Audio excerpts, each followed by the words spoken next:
Just do it! Make your dreams come true! Just do it!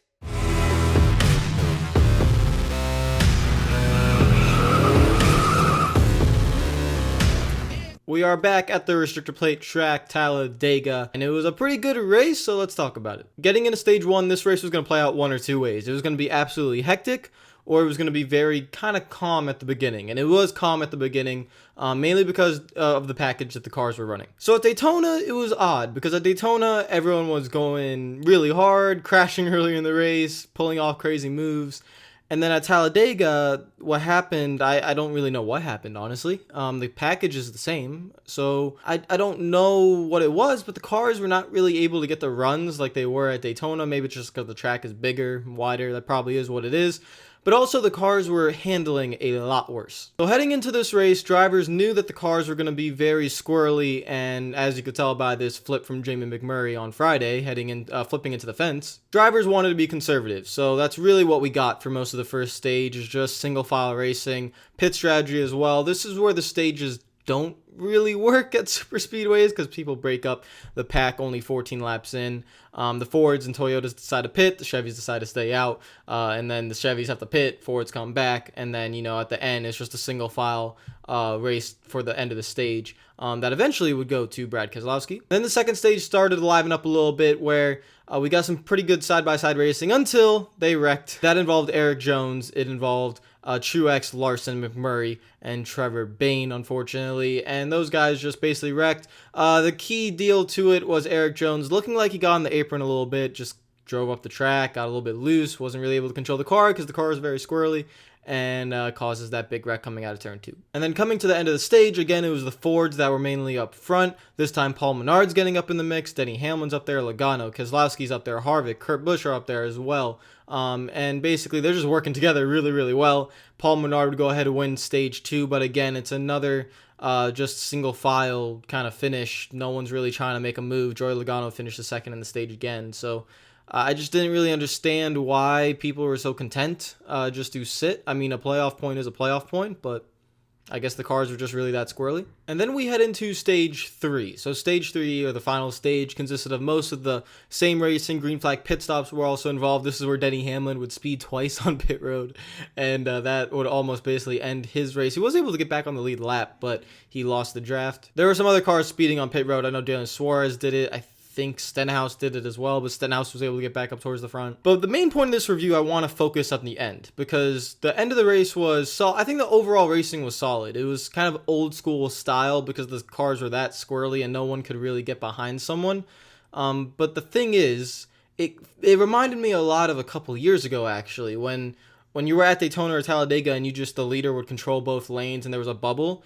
It felt like that bubble was back, but for some reason, it's the same exact package as Daytona, so it shouldn't be back, which is just odd. And then coming to the end of the race, you could see why these cars are very squirrely in the air around them, with this incident between Jimmie Johnson and William Byron that causes another big wreck that involves Brad Keselowski, involves Clint Bowyer, William Byron's in it as well, Ryan Blaney's in it, so and a good amount of other cars as well. And it's just air. I mean, Jimmie Johnson's car just turns left. It doesn't even look like it gets loose. It just turns left by itself.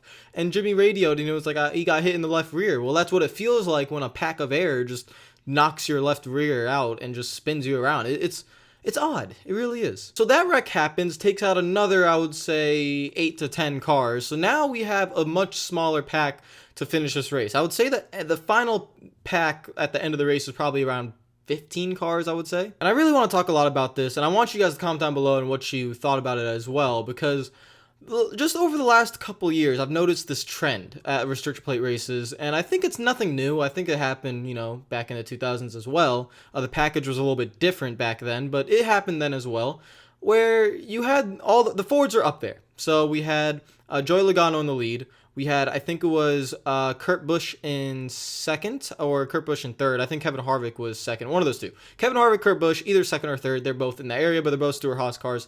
Both Fords along with Logano. And then Chase Elliott was fourth, Ricky Stenhouse fifth, and then Ricky Stenhouse will eventually get around Chase. And this is that moment where I want to talk about it, because we also had David Reagan, I think, in sixth. We had Eric Almirola in another Ford. Reagan was in a Ford as well. So those two Fords, we had Jimmie Johnson, Alex Bowman up there as well, trying to get up there, Ryan Newman in a Chevy, and I think I got everyone that was pretty much involved there. So you have a lot of these Fords up front, and my problem I have here is I completely understand working together. That's nothing new. You want the Fords and the Chevys and the Toyotas to work together. That is, I think, pretty cool that the manufacturers work together. I don't have a problem with that. The problem I have is at the end of the race.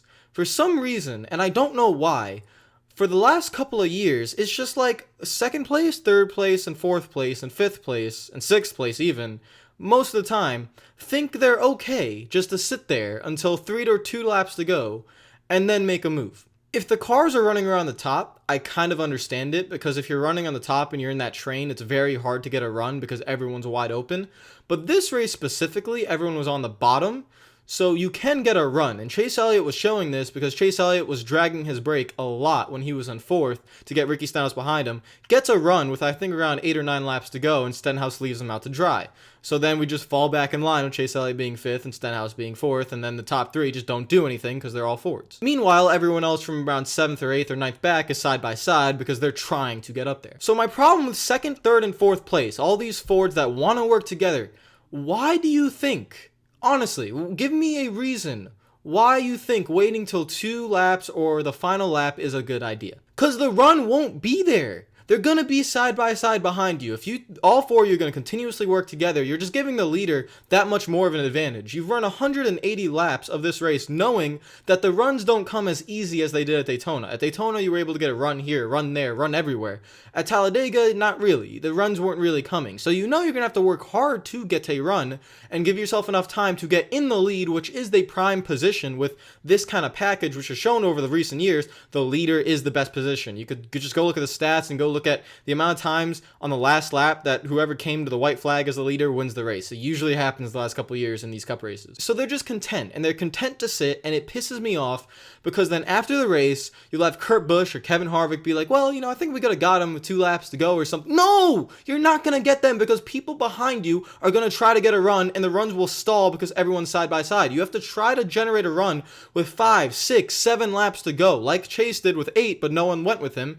You have to at least try, because when it comes to the last lap, Logano is going to be able to block anything you muster, and you're not going to be able to get that run, because eventually, let's say you're like 3 or 2 laps to go, that 6th place car back there, that 5th place car back there is gonna get impatient, and they're gonna try to get that top lane formed, and when they get side by side with, let's say, 3rd place in the bottom lane, now you're stuck in the 2nd place car, the 3rd place car, you're stuck. 3rd place has lost their opportunity because they can't get up to the top, and 2nd place, they're side by side behind you, so what run are you gonna get? And I don't get the thinking.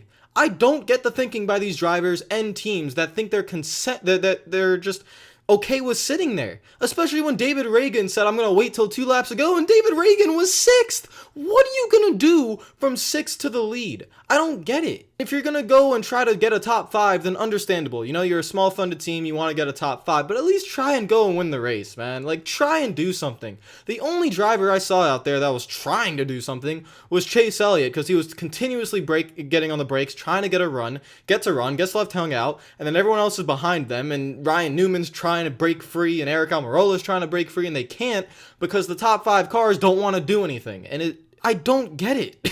I don't know how many more times we're going to have to see 2nd, 3rd, and 4th place sit until the last 2 laps and then realize, oh crap, I didn't win the race because I didn't have a run. It happens over and over and over again where the leader's able to win the race because these guys don't understand, or I think they do, I guess they're scared to make the move, or they really hope it's like the old school days where you could just get on the brakes and get that run with 1 lap to go. Well, you have to continuously try, because not every run is successful. A run can easily stall out, and maybe it takes 2, 3, 4 tries to get that run and then make it work. And then even when it works, you have to try to get around the leader. So you just got to give yourself more time than the last 2 laps. And that's what I'm really frustrated with. And now this review's turned mostly into a complaint, so I guess that is what it is. It's just because I don't really understand the logic. Maybe I'm wrong here. I don't know, but I just don't understand the logic of it. I think the leaders should, do more.